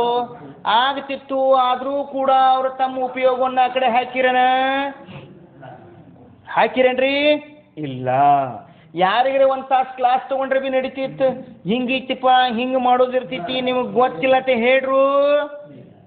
ಮತ್ತು ಇವರ ಪ್ರಥಮ ಅವ್ರೇನು ತಿಳ್ಕೊಂಡ್ರು, ಯಾವಾಗ ಆಗ್ತೈತಿ, ಯಾವ ಸಮಯದಾಗ ಆಗ್ತೈತಿ, ಅದು ಆಗ್ತೈತಿ. ಆ ಕಡೆ ಸಂಕಲ್ಪ ವಿಕಲ್ಪ ಮಾಡ್ಕೊಂಡ್ರೇನ ಆಯ್ತ. ಹಂಗೆ ಅವ್ರ ಕುಲದಾಗ ನಾವು ಹುಟ್ಟಿದೊಂದು ಬೆಳಕು, ನಾವು ಹಂಗೆ ಇರಬೇಕು ಅನ್ ಹೆಂಗಿರ್ಬೇಕು. ಧರ್ಮದೊಳಗೆ ಅಡ್ಜಸ್ಟ್ಮೆಂಟ್ ಆಗ್ತಿದ್ರಿ, ಸಂಸಾರ ಮಾರ್ಗದೊಳಗೆ ಅಡ್ಜಸ್ಟ್ಮೆಂಟ್ ಮಾಡೋನು, ಖರೆ ಧರ್ಮ ಮಾರ್ಗದಾಗ ಅಡ್ಜಸ್ಟ್ಮೆಂಟ್ ಇಲ್ಲ. ನೀವು ಎಷ್ಟು ಪ್ರಯತ್ನ ಮಾಡ್ರೆ ನಿಂಬೆ ಹಣ್ಣಿನ ಹುಳಿಯನ್ನ ಸಕ್ರೆ ರೂಪ ಮಾಡ್ಬೋದು, ಸಕ್ಕರೆ ಸಿಹಿತನ ತೆಗೆದ ಹುಳಿ ರೂಪ ಮಾಡ್ಬೋದು, ಇಲ್ಲ. ಪ್ರತಿಯೊಂದು ವಸ್ತು ಸ್ವಭಾವವನ್ನು ಚೇಂಜ್ ಮಾಡೋಕ್ಕೆ ಸಾಧ್ಯ ಇಲ್ಲ. ಅವ್ರು ಹೆಂಗೆ ಕೂತಿದ್ರಪ್ಪ ಅಂತಂದ್ರೆ, ಇನ್ನು ಮತ್ತೊಂದು ಅವ್ರಿಗೆ ಗೊತ್ತಿತ್ತಿಲ್ಲ ನನ್ನ ಆಹಾರ 7 ತಿಂಗಳು ಆಗಣ್ಣ ಆಗೋದೈತೆ ಅಂತ ಹೇಳಿ ಗೊತ್ತಿದ್ದು ಅವ್ರು ತಲೆ ಕೆಡಿಸ್ಕೊಳ್ಳಿ ದಿವಸ ಬರ್ತಿರು ಮತ್ತು ದಿವಸ ಬರ್ತಿದ್ರು, ದಿವಸ ಹೋಗ್ತಿದ್ರು. ಖರೆ ವಿಕಲ್ಪ ಮಾಡ್ಕೊಂಡ್ರು, ನಂದು ಆಹಾರ ಒಮ್ಮೆ 7 ತಿಂಗಳ ತನಕ ಆಗೋದೈತಿ, 7 ತಿಂಗಳ ತನಕ ಈ ಕಡೆ ಬರಂಗಿಲ್ಲ, ಒಮ್ಮೆ ಬರೋಣ ತಂದ್ರು. ಇವು ಭಾಳ ವಿಚಾರಣೆ ಇದಾವು. ನಮ್ಮ ತೀರ್ಥಂಕರ ಭಗವಂತರ ಸ್ವರೂಪ ತಿಳ್ಕೋಬೇಕಾದ್ರೆ ಅದಕ್ಕೆ ಇವನ್ನೆಲ್ಲ ಓದಿದ್ದಂದ್ರೆ ಅನಿಸ್ತೈತಿ ಇಂಥ ಮಹಾನ್ ಪುರುಷರಾಗಿ ಹೋಗಿದಾರು. ಮತ್ತು ನಾವೇನು ಮಾಡ್ತೇವಪ್ಪ ಅಂತಂದ್ರೆ ಇರ್ಲಿ ತೊಗ ಪಂಚಮ ಕಾಲ ಐತಿ, ಇರ್ಲಿ ತೊಗ ಪಂಚಮ ಕಾಲ ಐತಿ ಅಂದ್ರೆ ತಮ್ಮ ಪಂಚಮ ಕಾಲದಿಂದ ನರಕಕ್ಕೂ ಭಾಳ ಮಂದಿ ಹೋಗೋರದಾರಲ್ಲ, ಅದ್ರೊಳಗೆ ಲಿಸ್ಟ್ದಾಗ ನಿಂದು ಯಾಕೆ ಹೆಸರು ಬರೆಸ್ತಿ? ಹೆಸರು ಬರ್ಸೋನು ಬೇಡ. ಹಾಂ, ಬರ್ಯಾಕಂತೂ ಎಲ್ಲರೂ ಕೂತಾರ. ಧರ್ಮದೊಳಗೆ ಭಾಳ ಶ್ರದ್ಧಾ ಬೇಕು. ಮತ್ತು ಇದು ರಕ್ತದ ವ್ಯಾಪಾರ ಐತ್ರಿ. ಇದ ಸಾಮಾನ್ಯ ಚಿಲ್ಲರ್ ಕಿರಾಣಿ ಅಂಗಡಿ ಹಂಗೆ ಮತ್ತು ಇದಕ್ಕೆ ಭಾಳ ವ್ಯತ್ಯಾಸ ಐತೆ. ಚಿಲ್ಲರ್ಕ ಮತ್ತು ಇದಕ್ಕೆ ಭಾಳ ವ್ಯತ್ಯಾಸ ಐತಿ. ಇದು ಒಳಗೆ ಶ್ರದ್ಧಾದಾಗ ಇಷ್ಟು ನಿರ್ಮಲ ಇರಬೇಕಲ್ಲ. ಈ ಕಾಲದಾಗ ಪಂಚಮ ಕಾಲ ಐತಿ, ಚತುರ್ಥ ಕಾಲ ಐತಿ, ಹಂಗೆ ಯಾವ ಸಿಸ್ಟಮ್ ಇಳಂಗಿಲ್ಲ ತಮ್ಮ. ಇನ್ನು ಮತ್ತೊಂದು ಇಲ್ಲಿ ಮತ್ತೆ ಎಲ್ಲರೂ ಹಂಗೆ ಆಯ್ತಪ್ಪ ಅಂದ್ರೆ ಧರ್ಮ ಉಳಿಯೋದು ಹೆಂಗೆ ತಮ್ಮ? ಧರ್ಮ ಆದಿನಾಥ್ ಇದ್ರಲ್ಲ ಚತುರ್ಥ ಕಾಲದಿಂದ ಅವಾಗಿಂದ ಐತೋ. ನೀ ಚಾಲೂ ಮಾಡು ಬಂದ್ ಮಾಡು, ನಿಂದಿಂದ ಏನು ಸ್ಟಾಪ್ ನಿಲ್ಲಂಗಿಲ್ಲ. ಆ್ಯಂಡ್ ನಿನ್ನಿಂದ ನಡೀತಿದ. ನಾನು ನಿಮಗೆ ಹೇಳಿದ್ದೆ ಶಾಂತಿನಾಥ ತೀರ್ಥಂಕರದಿಂದ ಅವಾಗ ಎಷ್ಟೋ ಸಲ 7 ಸಲ ಧರ್ಮಚ್ಯುತಿ ಆಗ್ಯದ, ಆಗೈತೆ ಇಲ್ಲ? ಮತ್ತು ಆ ಸಮಯದೊಳಗೂ ಆಗೈತಿ, ಬರ್ತೈತಿ. ಅದು ಕಾಲಕ್ರಮೇಣ ನಿನ್ನ ಒಂದು ಸಂಕಲ್ಪ ವಿಕಲತೆಯಿಂದ ಧರ್ಮ ಮುಂದುವರಿಯೋದ ಬಿಡೋದ ಅದು ನಿನ್ನ ಮ್ಯಾಗಿಲ್ಲ. ನಿನಗೆ ನಿಜವಾದ ಧರ್ಮ ಸಿಕ್ಕೈತಿ, ಅದ್ರ ಮೇಲೆ ಶ್ರದ್ಧಾ ಮಾಡಿ. ನೀ ಧರ್ಮವನ್ನು ಬೆಳೆಸ್ಕೋತಾ ಉಳಿಸ್ಕೋತಾಗ ಆಗೋದು ಬಿಡೋದು ಬೀಳತೈತೆ. ಮತ್ತು ಅಂತಿಮ ಕಾಲಂತೂ ದಕ್ಷಿಣ ಭಾಗದಲ್ಲಿ ಧರ್ಮ ಉಳಿದೈತೆ ಅಂತ ಹೇಳಿದ್ದಾರೆ. ಎಲ್ಲ ಹೇಳಿದ್ದೇ ಐತಲ್ಲ. ಅದಕ್ಕೋಸ್ಕರ ವರ್ತಮಾನದೊಳಗೆ ಏನಾಗ್ತವು ಏನಿಲ್ಲ ಅದರ ಕಡೆ ನಮ್ಗೆ ಉಪಯೋಗ ಕೊಡೋದಿಲ್ಲ. ಮತ್ತು ಎಲ್ಲಕ್ಕಿಂತ ಬೆಸ್ಟ್ ಐಡಿಯಾ ಏನಪ್ಪ ಅಂತಂದ್ರೆ ಆ ಕಡೆ ಹೋಗೋದೇ ಇಲ್ಲ. ಎದಕ್ಕೆ ಒಳ್ಳೆಯದಪ್ಪ ಅಂತಂದ್ರೆ ಅಲ್ಲಿ ಯಾರಾದರೂ ಹೋಗ್ತೀರ ಅವ್ರು ನಿಮ್ಮ ಅನುರೂಪ ಮಾಡಂಗಿಲ್ಲ. ಅಲ್ಲಿ ಧರ್ಮ ಕ್ಷೇತ್ರ ಕೂತ್ಕೊಂಡು ಫ್ರೀ ಪುಕೊಡ್ದಾಗ ಪಾಪ ಕಟ್ಕೊಂಡು ಬರ್ತೀರಿ, ಕಟ್ಕೊಂಡು ಬರ್ತಾವನಿಲ್ರಿ. ಅವ್ರು ನಮ್ಮ ಅನುರೂಪ ಅಂತೂ ಕೆಲಸ ಮಾಡಂಗಿಲ್ಲ. ಅದೇ ಬಿಡ್ರಿ, ಮನ್ಯಾಗ ಸಣ್ಣ ಹುಡುಗರು ಭೀ ಹತ್ತಿರ್ತಾವ. ಅವ್ವ ಅಪ್ಪ ನನ್ನ ಮಾತು ಕೇಳಬೇಕು. ಅವ್ವ ಅಪ್ಪಗೆ ಅನಿಸ್ತೈತಿ ಮಕ್ಕಳು ನನ್ನ ಮಾತು ಕೇಳಬೇಕು. ಆ ಮಕ್ಕಳ ಅನಿಸ್ತೈತಿ ಅವ್ರಿಗೆ ಅನಿಸ್ತೈತಿ ಮನ್ಯಾನವರೆಲ್ಲ ನನ್ನ ಮಾತು ಕೇಳಬೇಕು, ಎಲ್ಲರೂ ನನ್ನ ಥರನ ಆಗಬೇಕು.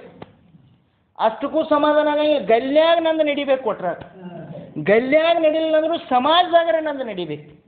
ಸಮಾಜದಾಗರೆ ನಡೆಯಂಗಿಲ್ಲ ಅಂದ್ರೆ ನಾವು ಊರಾಗರೆ ಹಿಂಗೆ ಯಾವ ಬಯಸಂಗಿಲ್ಲ ಹೇಳ್ರಿ. ಸಣ್ಣ ಹುಡುಗರು ಸೋದವಿ ಅವ್ವ ಅಪ್ಪ ನನ್ನ ಮಾತು ಕೇಳ್ಬೇಕತ್ತ ಪ್ರತಿಯೊಬ್ಬ ಬಯಸ್ತಾರೆ. ಆಗ್ತೈತೇನ? ಅದು ಬಿಡು. ನೀನು ಸ್ವತಃ ನಿನ್ನ ಮಕ್ಕಳು ನಮ್ಮ ಕೈಯಾಗಿ ಇರಂಗಿಲ್ಲ. ಮಕ್ಕಳು ನಮ್ಮ ಮಾತು ಕೇಳ್ತಾವು. ಅದು ನನ್ನ ಮಾತು ಕೇಳ್ತು ಶಾನೆ ಆಯ್ತಂದ್ರೆ ನನ್ನ ಮಾತು ಕೇಳ್ತು. ಅದು ನನ್ನ ಮಾತು ಕೇಳಲಿಲ್ಲ ಅಂದ್ರೆ ದಡ್ಡ. ಅದಾದ ನಂತರ ಬಿಡ್ರಿ, ಇದು ಶರೀರ ಕೂಡ ಇದು ರೊದ್ದ ಅವಸ್ಥಾ. ನೀವು ಎಷ್ಟು ಪ್ರಯತ್ನ ಪಡ್ರೆ ಇದ್ರ ರೊದ್ದ ಅವಸ್ಥಾ ತೆಗಿಲಕ್ಕೆ ಸಾಧ್ಯತೆ? ಎಷ್ಟು ಪ್ರಯತ್ನ ಪಡ್ಬೋದು ನೀವು? ಎಷ್ಟು ಯೋಗ ಅಲೋಮ್ ವಿಲೋಮ್ ಮಾಡ್ರಿ, ತಡಿಬೋದು ರೊದ್ದವಸ್ಥಾ? ಇದು ರೊದ್ದವಸ್ಥಾ. ನೀವು ಬೇಕಾದಾಟ ಪ್ರಯತ್ನ ಪಡೋದು ರೊದ್ದವಸ್ಥಾಕ್ಕೆ ಬರೋದ. ನಾವು ಜೀವತ ಹೇಳೋದು ಮರೆತ್ನಿ. ಆತ್ಮ ಬಾಲಕೋ, ಆತ್ಮ ಜವಾನೋ, ಆತ್ಮ ವೃದ್ಧೋ. ಆತ್ಮ ನೌಕರಿ ಮಾಡ್ತಾ, ಆತ್ಮ ಮಾಸ್ತರ್ದ, ಆತ್ಮ ಮತ್ತೆಲ್ರ ಹೋತಾ ಇಲ್ಲ. ಆತ್ಮ ಅಂತೂ ಆತ್ಮನದ. ಆತ್ಮ ಜವಾನೂ ಇಲ್ಲ, ಆತ್ಮ ವೃದ್ಧನೂ ಇಲ್ಲ. ಆತ್ಮ ತೋ ಆತ್ಮನ. ಅವು ನರಕಗತ್ಯಾಗ ಹೋದರೂ ಆತ್ಮನದ, ಇಲ್ಲೇ ಆತ್ಮ. ಅದು ಒಂದು ಪರ್ಯಾಯ ಚೇಂಜ್ ಆಗಂಗಿಲ್ಲ, ಅವತ್ತು ಕಂಟಿನ್ಯೂ ಇರ್ತಿತ್ತು. ಸೊ ಅದಕ್ಕೋಸ್ಕರ ನಮ್ಮ ಧಾರಣಾದೊಳಗೊಂದು ನಿರ್ಣಯ ಆಯ್ತಪ್ಪ ಅಂತಂದ್ರೆ ತೀರ್ಥಂಕರ ಪ್ರಭು ಹೇಳಿದಂಥ ಮಾತಿನೊಳಗೆ ಯಾವತ್ತೂ ಶಂಕಾ ಮಾಡಂಗಿಲ್ಲ. ಸೊ ಅದಕ್ಕೋಸ್ಕರ ಆದಿನಾಥ ಪ್ರಭು 6 ತಿಂಗಳ ಮೌನ ಧಾರಣೆ ಇತ್ತು. ಅದಾದ ನಂತರ 7 ತಿಂಗಳ 9 ದಿವಸ ತನಕ ಅವ್ರಿಗೆ ಆಹಾರ ಆಗಲಿಲ್ಲ. ಮರುದಿವ್ಸ ಏನಾಯ್ತಪ್ಪ ಅಂತಂದ್ರೆ ಅಕ್ಷಯ ತೃತೀಯ ದಿವಸ. ಅವಾಗ ದಾನ ತೀರ್ಥವನ್ನು ಪ್ರಾರಂಭ ಮಾಡಿದವ ರಾಜ ಶ್ರೇಯಾಂಶ. ಪೈಲ ದಾನ ಪೈಲ ಅವ ಕೊಟ್ಟು, ಅದಕ್ಕಿಂತ ಪೈಲ ದಾನ ಇಲ್ಲಿತ್ರಿ. ಪ್ರಥಮ ದಾನವನ್ನು ಪ್ರಾರಂಭ ಮಾಡಿದವ ರಾಜ ಶ್ರೇಯಾಂಶ. ಅದು ಅಕ್ಷಯ ತೃತೀಯ, ವೈಶಾಖ ಶುಕ್ಲ ತೃತೀಯ ಆ ದಿವಸ ಆಯ್ತು. ಅಕ್ಷಯ ತೃತೀಯ ದಿವಸ ನಿಮ್ಮೆಲ್ಲರದು ಒಂದಿಟ್ಟು ವಿಚಾರಧಾರ ಹೆಂಗೈತಿಪ್ಪ ಅಂತಂದ್ರೆ ಆ ದಿವಸ ಬಂಗಾರ ತಗೋರಿ. ಏನು ಮಾಡ್ಬೇಕ್ರಿ? ಅಕ್ಷಯ ತೃತೀಯ ದಿವಸ ಜ್ಯುವೆಲ್ರಿ ಅಂಗಡಿಯಾಗ ಅದೊಂದು ಭಾಳ ಆ ದಿವಸ ಬಂಗಾರ ತೊಗೊಂಡ್ರೆ ಏನಾಗ್ತಿತ್ತು ಹೇಳ್ರಿ? ಚಲೋ ಆಗ್ತೈತಿ. ಹಂಗೆ ಅವೆಲ್ಲ ಅಕ್ಷಯ ತೃತೀಯ ದಿವಸ ತೊಗೊಂಡ್ರೆ ಅದು ಹಂಗೆ ಆಗ್ತೈತಿ ಹಿಂಗೆ ಆಗ್ತೈತಿ. ನಮ್ಮ ತಲೆಯಾಗ ಇದೆಲ್ಲ ಎದಕ್ಕೆ ಆಗ್ತೈತಿ ಹೇಳ್ರಿ, ನಾವು ಯಾರ ಮಧ್ಯದಾಗ ಇರ್ತವ್ರಲ್ಲೇ ಅವರೆಲ್ಲರೂ ಅವ್ರದಾರ. ಇಂಥ ತತ್ವಗಳ ಮಧ್ಯದಾಗ ಯಾವಾಗ ಬರಂಗಿಲ್ಲ. ಅದಕ್ಕೆ ನಾ ಏನು ಹೇಳ್ತಿರ್ತಾನೆ ರೀ, ನಮ್ಮ ದೋಸ್ತಿ ಭೀ ಎಂಥದಿರ್ಬೇಕಪ್ಪ ಅಂತಂದ್ರೆ ನಮ್ಮ ಪರಿಣಾಮ ಹಾಳು ಮಾಡುವಂಥ ವ್ಯಕ್ತಿಗಳ ಜೋಡಿ ದೋಸ್ತಿನ ಮಾಡ್ಕೋಂಗಿಲ್ಲ. ಯಾಕಂದ್ರೆ ಇದು ಎಲ್ಲೋ ನೋಡ್ರಿ ಯಾವುದೋ ಒಂದು ಪೂರ್ವ ಜನ್ಮ ಪುಣ್ಯದಿಂದ ಇಲ್ಲಿ ತಂದು ಹಚ್ಚಿರ್ತೇವೆ ನಾವು, ಹೆಂಗರೆ ಮಾಡಿ ಹಚ್ಚಿರ್ತೇವೆ. ಅದು ಬಸ್ಸಿಗೆ ಭೀ ಹೊಂಟಿರ್ತೈತಿ, ಸ್ವಾಧ್ಯಾಯ ಭೀ ನಡೀತಿರ್ತೈತಿ. ಅಂತ ತೊಗೊಂಡು ನಡಬಾರಕ್ಕೆ ಯಾವ್ರೇ ಬಂದ ಅಷ್ಟು ರೊಕ್ಕ ವೈಭವ ಹಂಗೆಲ್ಲ ಹೇಳಕತ್ತ ಅದನ್ನ ಮೊದ್ಲ ಅದು ಹುಡುಗ ಆಡ್ತಿರ್ತಿತ್ತಿಲ್ಲ, ಹೊಡಗ ಬಡದು ತಂದು ಅಭ್ಯಾಸಕ್ಕೆ ಹಚ್ಚಿದಂಗೆ ಇರ್ತೈತಿ ಅದು. ಅಂಥದ್ರೊಳಗೆ ಮತ್ತೆ ಎಲ್ಲರ ಅದಕ್ಕೆ ಆಟದೇನಪ್ಪ ಮತ್ತೆ ಓಡೇ ಹೋಗೋದು ನಾನು ಹಂಗೆ ತಂದು ಹಚ್ಚಿರ್ತವು. ಅದಕ್ಕೋಸ್ಕರ ನಮ್ಮದೇ ಪ್ರಯತ್ನ ಹಿಂಗೆ ಇಡೋದಲ್ಲ, ಯಾರು ದೋಸ್ತಿ ಇರಲಿಕ್ಕೆ ನಾವು ಧರ್ಮ ಚರ್ಚೆ ಮಾಡುವಂಥವು ಇರ್ಬೇಕು, ಅದು ಕರೆಕ್ಟ್ ಧರ್ಮದವ್. ಸ್ವಲ್ಪ ಎಲ್ಲರೇ ಅಂಥವ್ರ ದೋಸ್ತಿ ಮಾಡಿದ್ವಪ್ಪ ಅಂತಂದ್ರೆ ಮತ್ತೆ ಚಿತ್ತ ಅಲ್ಲಿ ಹೋಗ್ತೈತಿ, ಮತ್ತು ಅಲ್ಲಿಂದ ತಂದು ಇಲ್ಲಿ ಹಚ್ಚಬೇಕಾದ್ರೆ ಮತ್ತೆ ಪ್ರಯತ್ನ ಪಡ್ಲ. ಸೊ ಅದಕ್ಕೋಸ್ಕರ ದಾನ ತೀರ್ಥದ ಪ್ರವರ್ತನವನ್ನು ಆವಾಗ ರಾಜ ಶ್ರೇಯಾಂಶ ಮಾಡಿದ. ಅಲ್ಲಿಂದ ಇದನ್ನೇಯ್ತಪ್ಪ ಅಂತಂದ್ರೆ ಪ್ರಾರಂಭ ಆಯ್ತು. ಇನ್ನು ಸಮೋಶ್ರಣ ಚಾಲು ಆಯ್ತು. ನಮಗೆ ನಿಮ್ಗೆ ಮತ್ತೊಂದು ತಿಳಿದೈತಿ, ಆದಿನಾಥ ತೀರ್ಥಂಕರಕ್ಕಿಂತ ಪೈಲ ನೋಡ್ರಿ ಕೇವಲ ಜ್ಞಾನ ಪ್ರಾಪ್ತ ಆದಿನಾಥರಿಗೆ ಪೈಲ ಆಯ್ತು. ಇವರಿಗೆ ಆದ ನಂತರ ಮತ್ತೆ ದೀಕ್ಷಾ ತೊಗೊಂಡ್ರು ಜನ. ದೀಕ್ಷಾ ತೊಗೊಂಡ್ರು, ಸ್ವರೂಪವನ್ನು ತಿಳಿಸ್ಕೊಟ್ರು ಸಮೋಶ್ರಣದಾಗ. ಮತ್ತು ಅವ್ರಿಗೆ ಇವರೆಲ್ಲ ಮಕ್ಕಳು ತೊಗೊಂಡ್ರು. ಇವ್ರಿಗೆ ಪೈಲ ಕೇವಲ ಜ್ಞಾನ ಆಯ್ತು, ಆದ್ರೆ ಮೋಕ್ಷ ಇವ್ರಿಗೆ ಪೈಲ ಆಗಲಿಲ್ಲ. ಅನಂತವೀರಿ ಭಗವಾನ್. ಅನಂತವೀರ್ ಯಾರೂ ಅಲ್ಲ, ಭರತ ಚಕ್ರವರ್ತಿ ಮಗ